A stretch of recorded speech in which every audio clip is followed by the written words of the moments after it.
everyone, and welcome to another episode of the Rouge Rugby podcast, where we talk about real Canadian rugby. I'm Stu Hardy, joined as always by Derek Bissett, and for this special episode, we have not one but two guests.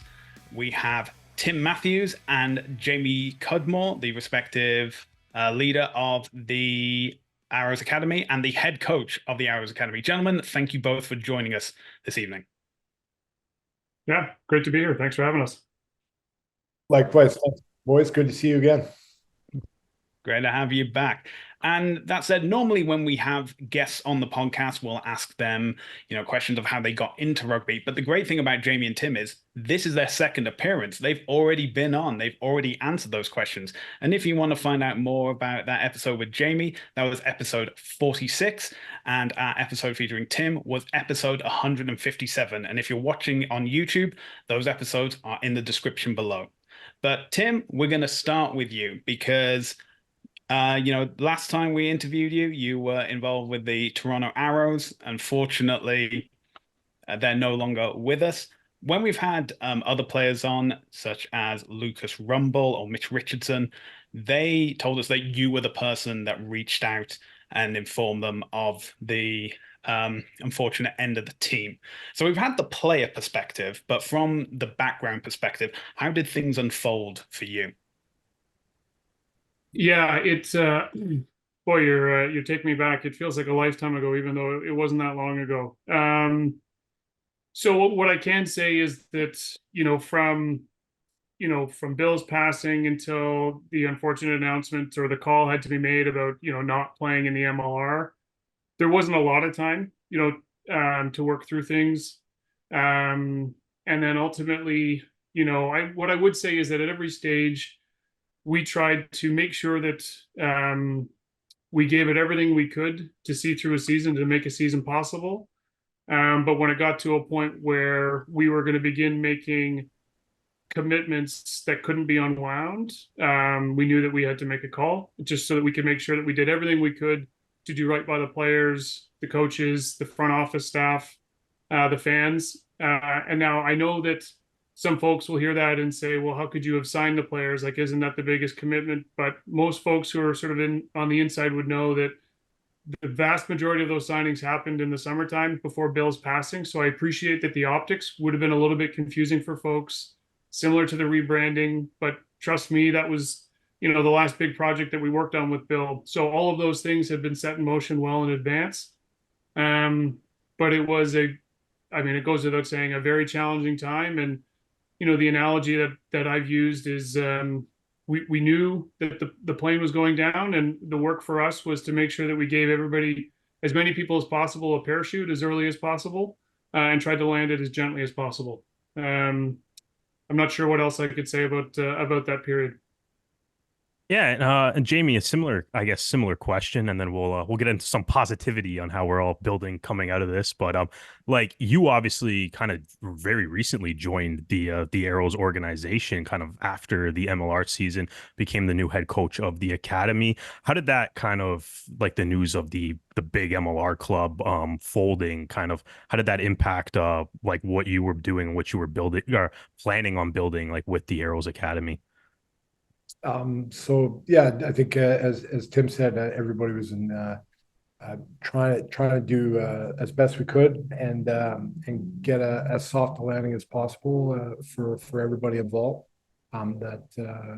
For us to try to keep the academy going is what we ultimately managed to do, because we've got a lot of kids who have high potential, and they need opportunities to play. So yes, a really, really devastating, decision to have to close shop, as it were. But the fact that we managed to kind of regroup and keep things going as best we can is a positive out of a situation that was very, very complicated. So I guess the obvious follow-up question to both those answers, and maybe you guys can maybe kind of divide and conquer the question as a whole where you see fit, but obviously the academy is continuing. So I guess the big question just is, how is the academy continuing?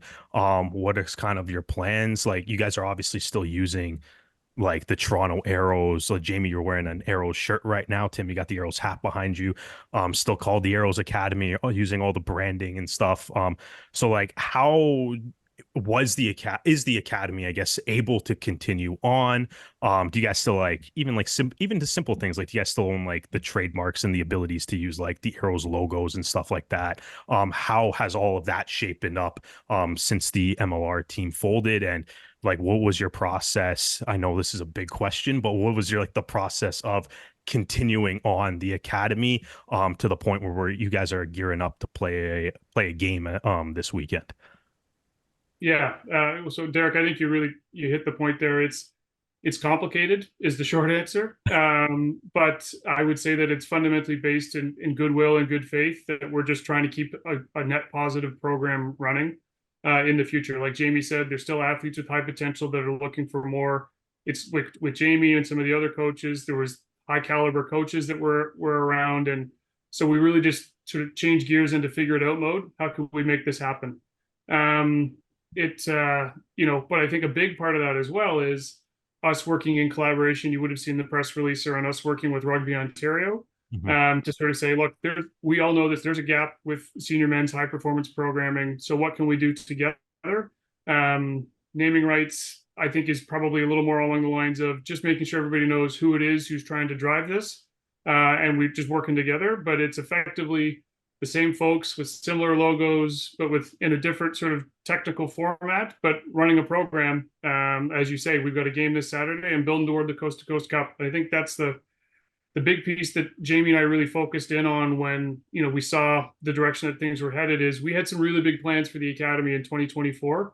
And we wanted to see as much of that through as possible. And in some ways had to get creative, but as I say, just really change gears into figure it out mode. And here we are still, I would say, admittedly, building the plane while we're in the air, but just trying to make sure that this program is able to run. All right. Well, one thing that we've noticed from the academy and from that press release is that a name that's pretty familiar to the Arrows from last season has joined the coaching staff, and that's Noel Reid, who is the IRFU certified coach, World Rugby Level 2 coach. Now, obviously, he was signed as a player for the 2024 season as well.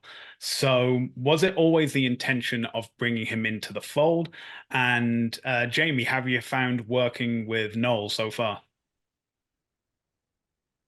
Well, to start off, having Noel with a huge amount of playing experience has been great, and helping him in the transition, going from playing at a very high level to then coaching at a high level.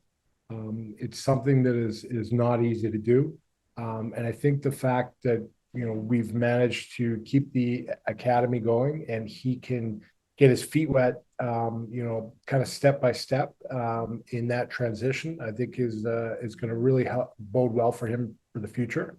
I had a different experience where I went from being a kind of a player coach role directly into coaching in the top 14, which was a huge learning curve, basically vertical. And it probably, it maybe put me back a couple of years because, you don't go from playing at the highest level to coaching at the highest level. It doesn't happen. You need time to develop. And even though, for my case, I was coaching at the SPA level for years before that. Once you're in the shop window, any mistakes are highlighted very quickly. So, I think he's definitely finding his feet very quickly with us, with the academy. All the boys have been extremely receptive to his language and his coaching style. We've got very, very high standards, but we also understand that, the boys need to learn and we need to create good foundations. And that's what we've been doing since early 2024. And having Noel and then Shane from last year, Shane Cahill, our strength and conditioning lead, creates some continuity from previous structure, and then building forward with other coaches as well. Will Kelly, who was with the Arrows, and then with me in the Pride, and kind of building that coaching group as well as building the academy group is I think really, really important if we want to build this academy up to what we think for the long term. And sort of, in case there's any questions around sort of the plan for Noel in this season, it wasn't a Reg Dunlop type circumstance that was being contemplated, but certainly there were conversations about helping him transition from playing into coaching. So admittedly, I think that was accelerated, but it wasn't something that we hadn't discussed previously. Yeah. I absolutely love the slap shot reference being thrown in there, though. So that was perfect. I really enjoyed that. I did kind of have a sort of, I guess, like slightly tangential kind of question based on that, though. Like I know, like Jamie, I know you just kind of mentioned that we need the Arrows Academy and the partnership with Rugby Ontario to help fill that gap with like elite high performance rugby within Ontario. And I was just kind of wondering, like, how do you guys feel like coaching also kind of plays a factor into that? Because over the past couple of months, like we've seen, various clubs across Ontario or universities have been announcing like on social media that have like former Arrows becoming coaches with their staff. And like Mac has a couple guys, like Sam Malcolm's coaching within Ontario. Jack McRogers is still, as part of a coaching staff at, clubs across Ontario. So it's like, how do you guys kind of see how, like, I guess as you're developing, say, high performance players, or even the impact that having an MLR team in a city can also kind of have. Now that we're seeing like a lot of these guys that have played professional rugby or high performance rugby also transitioning into coaching roles within Ontario. Yeah, so I'll maybe take that one, Tim. Kind of a piece away from the academy that I've been doing has been coaching coaches across Canada, not only Southern Ontario, but from the East to West Coast. And it's outstanding for us to have guys who have played at a very high level, but now want to give back to the game. And then, supporting them through their transition into coaching at, whether it be at club, whether it be at university, whether it be at college, is hugely positive, because we're all connected from through the Arrows. So we've got these kind of synergies between the foundations that we lay out, the style of play that we want to play, games-based training, so that kids are getting fitness, they're getting cohesion, and then ultimately they're having fun, because as we all know, if we're not having fun, we're not going to keep playing the game. And then they're obviously extremely competitive, so that just heightens the level across the board. And ultimately we're trying to grow the game and build the game here in Canada, and the quickest way to do that is upskill coaches, because they have that information to disseminate off to their players, and hopefully be successful. And then you keep growing, right? You got more cows, more milk, more cream, and hopefully everything starts going forward. Cream of the crop rises to the top. Are you able to kind of elaborate a little bit more on, like, when you say like you're coaching coaches, like what are those kind of programs like looking like that you're running right now? So I've done various different coach development, basically days where we'll have coaches come in. We go through different foundational practices on attack, defense, practice planning, and then we're directly with the players afterwards. We did this in the fall with the interbranch combines that we ran in the 4 different interbranches around Southern Ontario. And from that, we had combines in behind it. So we had athletes testing, and it was the coaches that nominated the athletes in their area. So the coaches got a morning of professional development. Then we saw the athletes that they had promoted in the afternoon for some testing and some games-based stuff, some skill stuff. Bronco, a bit of a counter movement jump and some sprints. So now we understand, where these coaches are at in terms of their game IQ and how they can then transfer that knowledge to the kids. And then when we're with the kids in the afternoon, we pushed all those coaches out to, try this new knowledge out or continue to build with the kids that they had promoted. And it was hugely positive experience. And that's allowed us to kind of branch out more across the country, or sorry, the province, and then the country at large, and you just kind of build that vivier of coaches so that we can continue to grow the game. Yeah, so obviously it sounds like a pretty like collaborative process with a lot of the the coaches around Ontario. Like how like because obviously you guys got to do like a bit of recruiting and stuff. I know some guys that are on the academy were probably part of it last year as well, but like how big of a role do like the local club coaches play in, as you said, kind of like helping to like identify players that might be a fit for the Arrows Academy, or trying to make that jump into a more high performance elite level of rugby? Oh, I think they take a huge role there.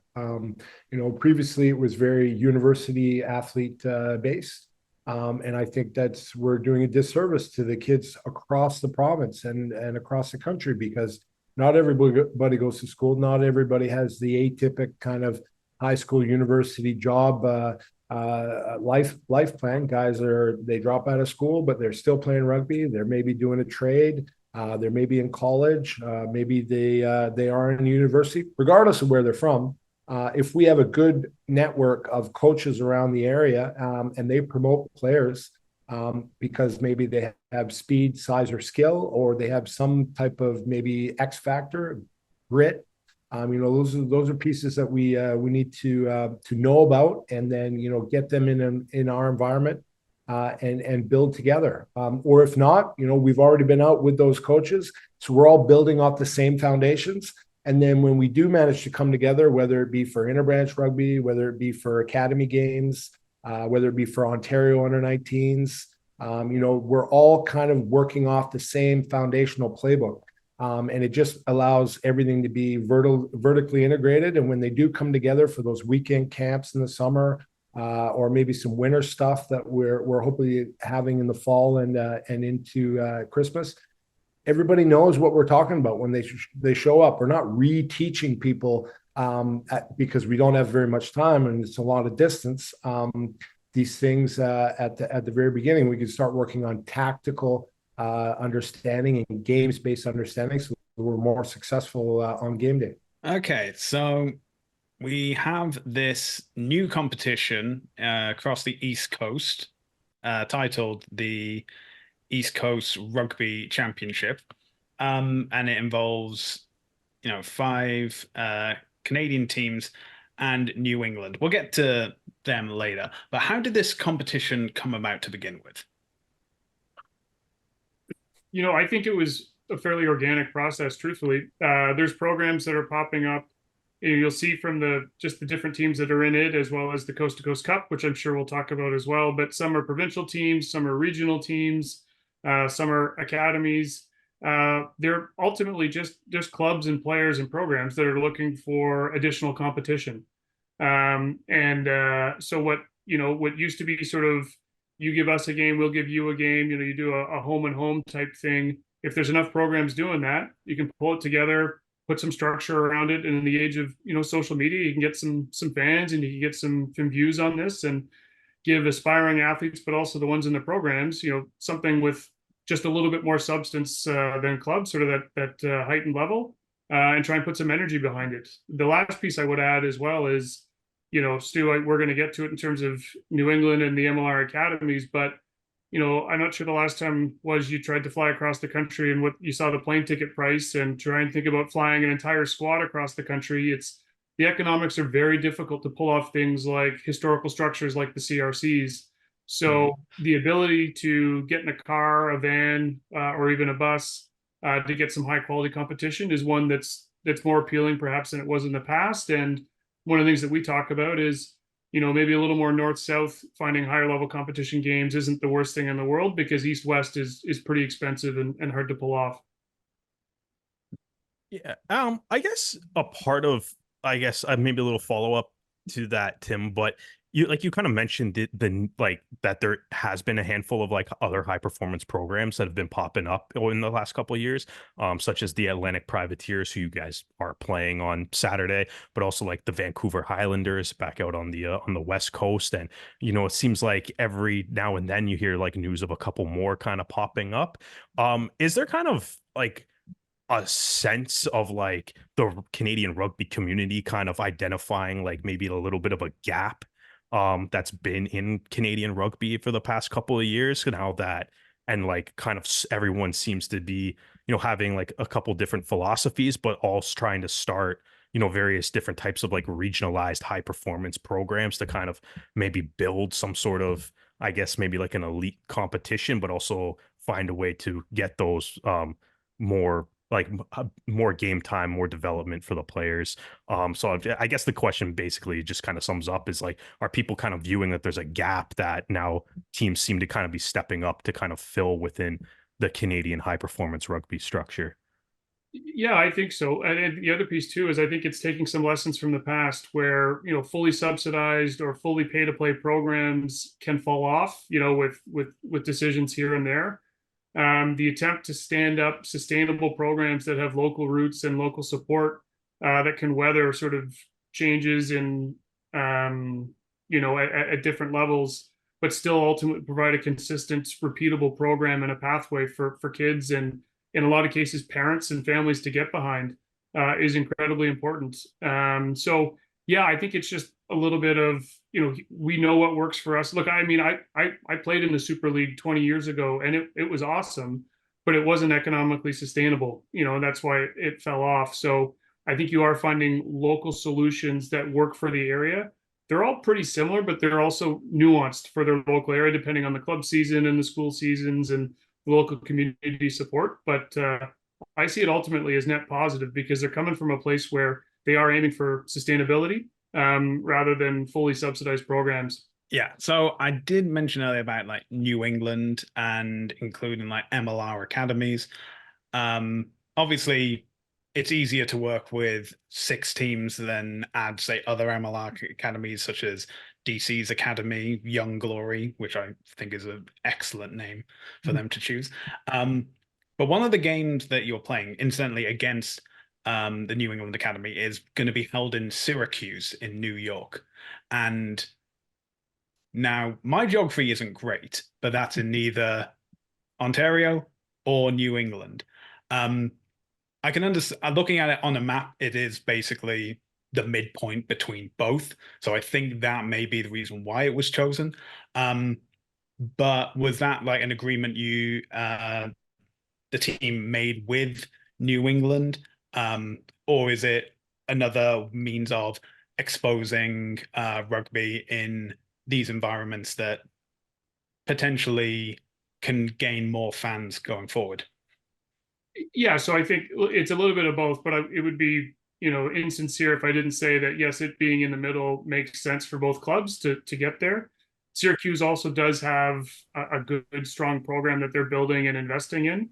I would sort of posit that area of New York State is sort of, a growing rugby population and has a strong local sort of support for the game. So that made sense as well. The other piece that I would add is that part of our collaboration with Rugby Ontario is that in our build up to Coast Cup, we are going to have sort of an Eastern and a Western side that build up to a selection game. So for us, it even makes more sense if you think about the bulk of the team that will be playing in that game will be coming from Ottawa and Kingston area, right? So we would love to play in front of home fans either here or there. They put on a great show every time they play a curtain raiser. We'd love to do the same here.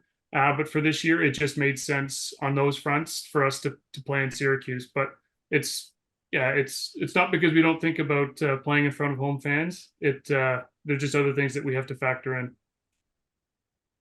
Well, I mean, we can kind of segue into that a little bit. You guys obviously have a game against the Atlantic Privateers this weekend.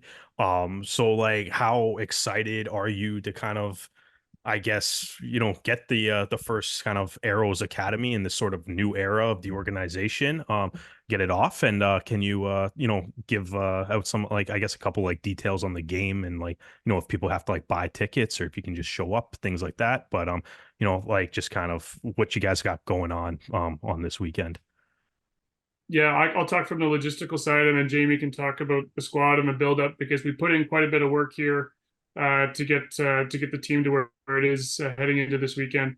Look, from our perspective, with this is the last year of Fletcher's Fields, but it also means that there hasn't been a ton of meaningful rugby played in sort of Toronto proper, other than York Lions, and it's been a while since there's been a game at BMO, those kind of things. So that plus Crescent School has made a significant investment and sort of commitment to their rugby program. They've been good partners. We thought it'd be a great opportunity to play a game, in the heart of Toronto. It is unfortunately the kickoff weekend for the Marshall division here. But what isn't kicking off is the junior rugby. So what we've done is we've reached out to the junior clubs in the area. It's free admission. There's going to be music. We want to create a fun environment for them to come up. And a big part of what we talk about is give those kids something to see that they wouldn't see otherwise, that there's a game to be played at a higher level that can be played locally. But also parents to see that there's something there, something for them to aspire to. But anyway, long story short, we're going to kick off at 2 p.m. We're going to get as many junior kids up there as we can as possible, to have a fun environment.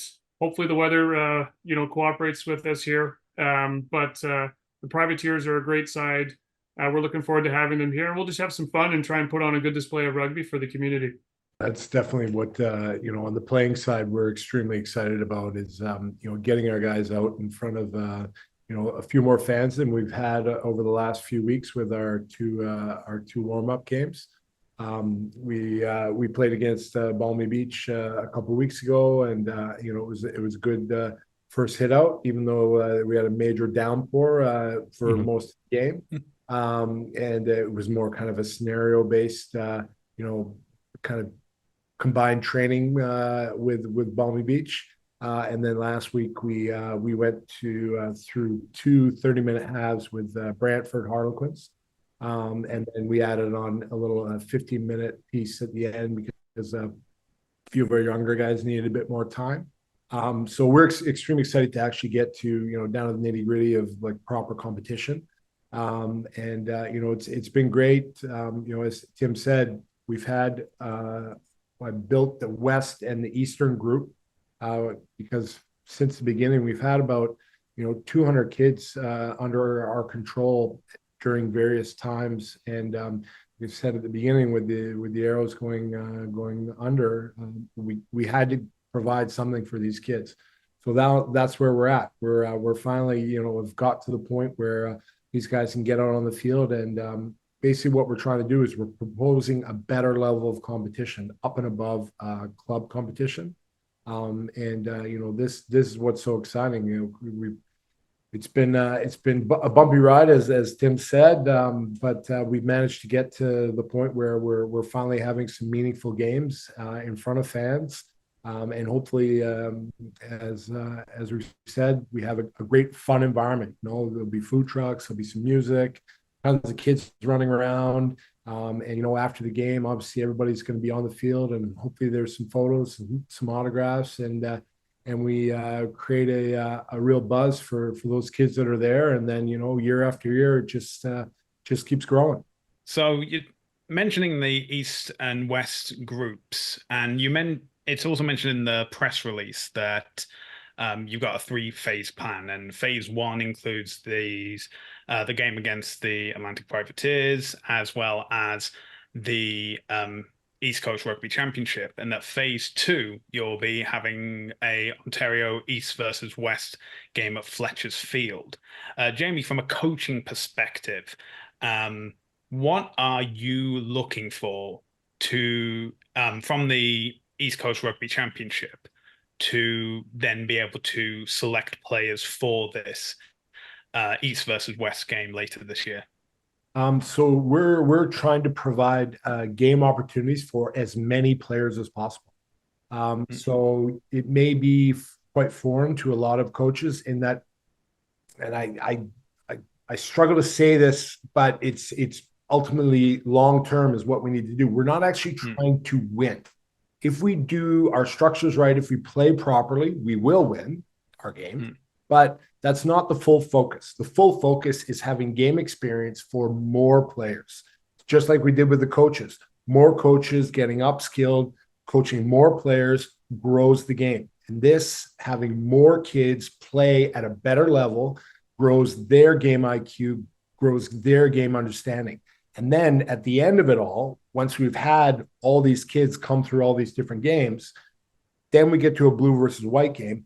Then now we're talking about winning. we're going back to coast to try to defend our title. Okay. But what we're really focusing on here now is numbers and learning and good game experience. Because as we've said, we need to grow the game. We need to grow the amount of players who can play at this level, which we're looking for, like a provincial level, a little bit higher level than club. And hopefully these kids will go on to somewhere, maybe the Pride, maybe into sevens, maybe into an MLR team, wherever it is their opportunities come or arise from, we're going to support that, whether they go overseas or they will go somewhere else in North America. This is great because that's just a win for us, because then there's somebody else younger coming on along the conveyor belt who's getting another game opportunity. So it is a little foreign probably to hear from a coach to say we're not exactly looking to win right now, but ultimately we're trying to grow this base of good young competitive rugby players. And just to add there, when Jamie talks about growing the game, sort of to put a point on that, part of what we're doing with a larger squad is also understanding that we don't want to, nor can we just pull guys from the club game and say, you're just playing with us this summer. So the guys will be in and out of the squad. Our training sessions are intentionally off of club nights. So we're going Mondays and Wednesdays. So all the players are registered with an Ontario club. The expectation is that if they're not physically with us, they're training with their club. If they're not on our 23, they're playing club that weekend. All of these kids need more minutes.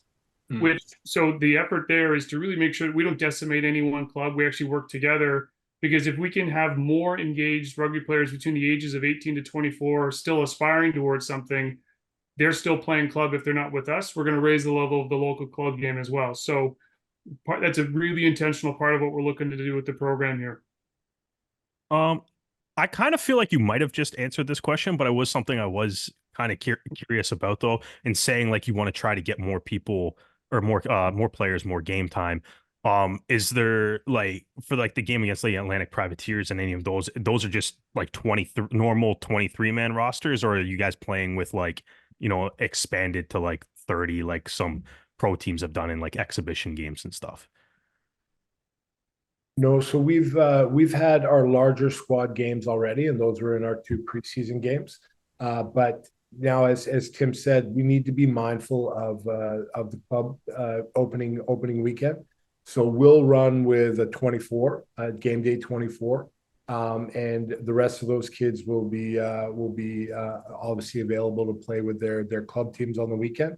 We don't want to ring fence anything or tell people what they can or cannot do. We're here to provide a better game experience, and if we do our good job as coaches, the kids will come back, and that's what they've been doing. So as Tim said, we're not trying to disrupt club season, because we're only going till the middle of June, and then after that everybody's going to be back in club land. So yeah, we front ended it as part of the season, so it doesn't really affect things too much. The clubs, for all intents and purposes, have been very, very positive. And just the fact that we've got this open exchange with the coaches, we've already been out coaching with them. It's been a hugely positive experience so far. So if you have players that are like, say, like don't make the 24 and are playing like club, like playing for their club elsewhere on the weekend, how do you kind of like evaluate like their performance at their club while, like, I would say simultaneously coaching an Arrows Academy game on like the same weekend? How does that whole process work for you guys? So most of the games are now recorded. Most clubs have video cameras, or they throw it up on YouTube. So yeah, we're watching a lot of video, and we get feedback from the coaches, as I said. So it's just constant feedback loops, talking with the players as well. I probably 25 minutes after training tonight, talking guys about who's going where. Look out for this. You were really good last weekend. Feedback loops with the players and with the coaches. So it's a lot of communication. It's a lot of work, but it's ultimately extremely important. Always good to keep tabs on all your players and make sure that, like you say, they're getting the game time and better game experience as it goes on. So we talked about phase one, which you guys are currently about to start. We got phase two, the East versus West game. And then we got the big one in phase three, the Coast to Coast Cup. Like you said, Jamie, looking to retain the cup or anchor, I think is what it actually is. And it was announced by the Atlantic Privateers that the Prairie Fire will be in the competition this year. Also on top of that is that the Atlantic side are no longer the selects, they're the Privateers now. So the competition is changing. So from what you know, how is the Coast to Coast Cup shaping up this year? Well, for me, I've had some great conversations with the different coaching staffs that are building towards the coast to coast. Where I'm regularly in contact with Dr. Gillis, kind of the godfather of everything out east. Obviously, that'd be hotly contested by the Parfrey family as well. But you know, in Halifax, Dr. Gillis has got his hands in many different pies and does an enormous amount for the game.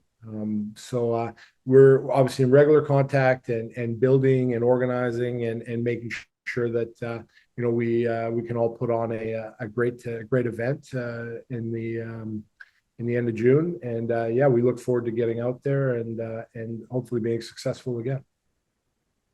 I think also too, just in terms of the tournament itself, you know, it's the third year that it's been run, so each year there's a little bit more that's added to it because you started planning a little bit earlier, and you're correcting the things or sort of touching up the things that you would have done differently if you had more time. So, you know, from a planning perspective, you know, community events, community support, and awareness of this is upcoming. There'll be some youth events around it. Sponsors are on board. You know, I would, you know, knowing that it's going to be streamed. MLR GMs have this on their calendar that these will be games that they'll want to be watching. So just from a planning perspective, the maturity of the tournament itself, the competition is just that much higher from years past. So earlier on, Tim, you mentioned that you played in like the Super League like 20 years ago, and that had some, I guess, well, it doesn't exist anymore, so it had some viability like issues and stuff. So I guess kind of a two-part question. How important is it to have like an elite level competition like the Coast to Coast Cup that brings teams together from like across the country? And secondly, how do you ensure that that's a viable competition that can be looked at as an annual thing and can continue on into the future?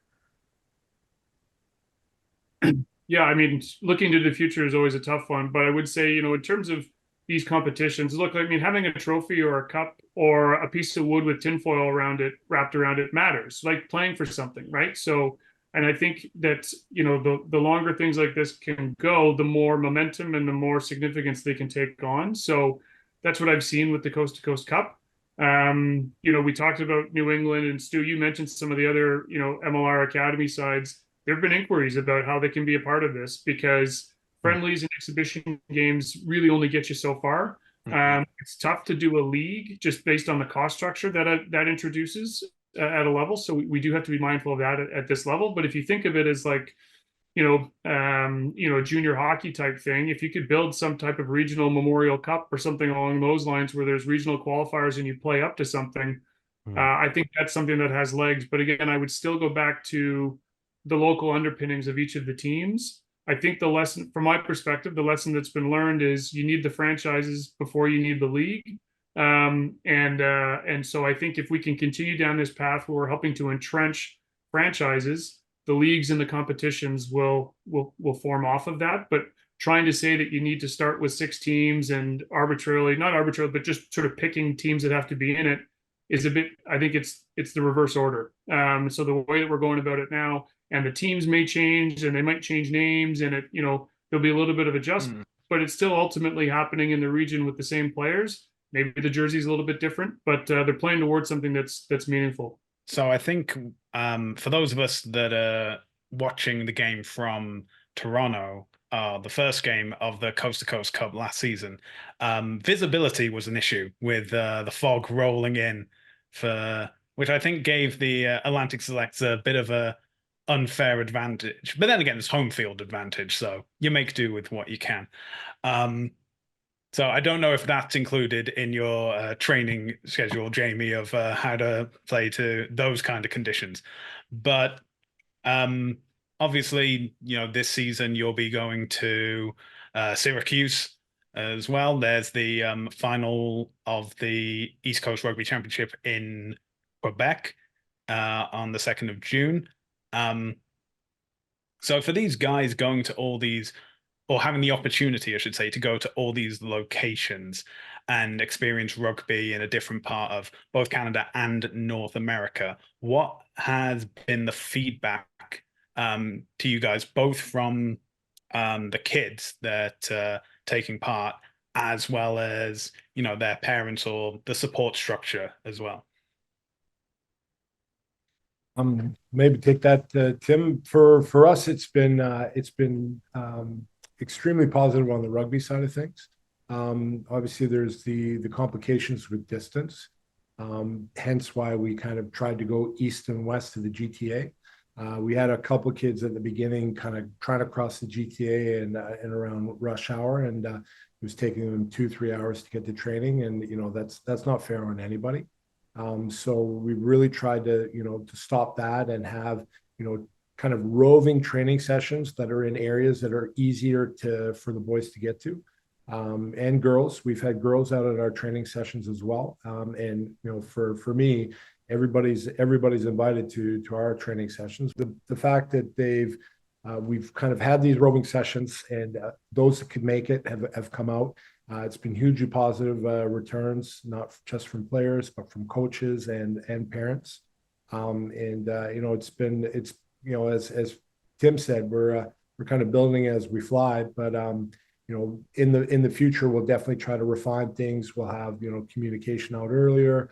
Our training venues will be locked down ahead of time, but I think it's been positive from the get-go.